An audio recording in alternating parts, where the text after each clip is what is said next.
This game is a homage to a free game that came out in 2002 titled Sexy Hiking. The author of that game was Jazuo, a mysterious Czech designer who was known at the time as the father of B games. And B games are rough assemblages of found objects.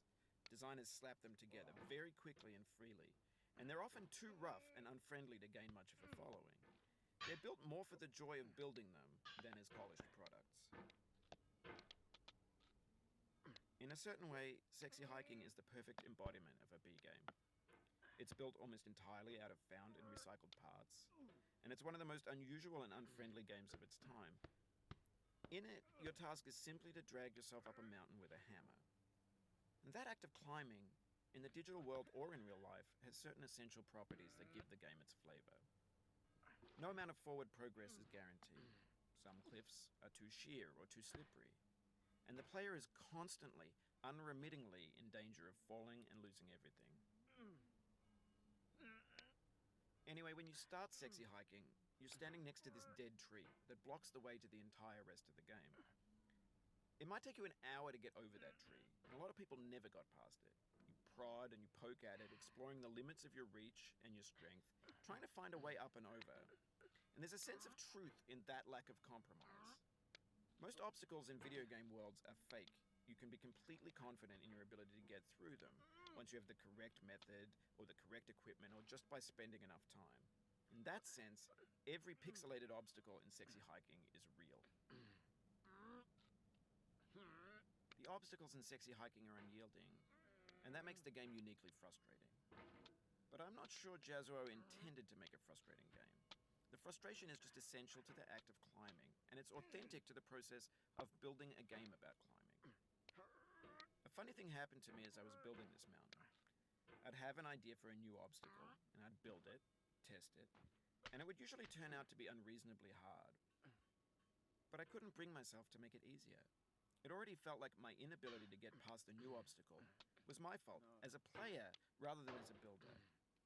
Imaginary mountains build themselves from our efforts to climb them, and it's our repeated attempts to reach the summit that turns those mountains into something real.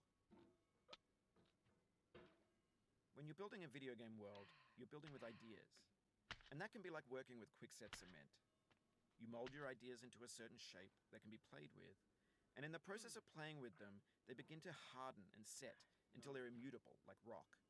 And at that point, you can't change the world, not without breaking it into pieces and starting fresh with new ideas.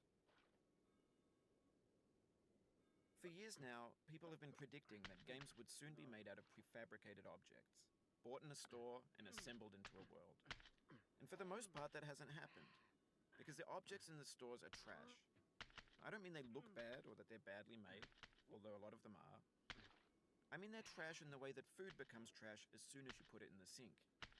Things are made to be consumed and used in a certain context, and once the moment is gone, they transform into garbage.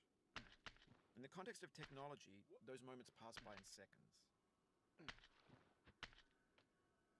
Over time, we've poured more and more refuse into this vast digital landfill that we call the internet. It now vastly outnumbers and outweighs the things that are fresh and untainted and unused. When everything around us is cultural trash, trash becomes the new medium, the lingua franca of the digital age. And you can build culture out of trash. But only trash culture. B games, B movies, B music, B philosophy. Maybe this is what digital culture is.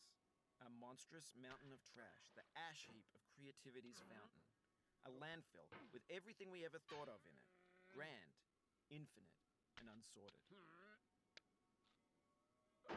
There's 3D models of breakfast, Gen X's fanfic novels, Scan magazines, green screen Shia LaBeouf, banned snuff scenes on Live League.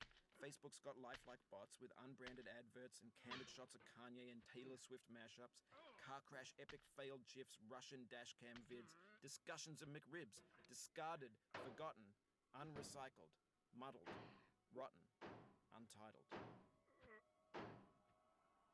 Everything's fresh for about 6 seconds, until some newer thing beckons, and we hit refresh. And there's years of persevering, disappearing into the pile, out of style, out of sight. In In this context, it's tempting to make friendly content that's gentle, that lets you churn through it but not earn it. Why make something demanding if it just gets piled up in the landfill, filed in with the bland?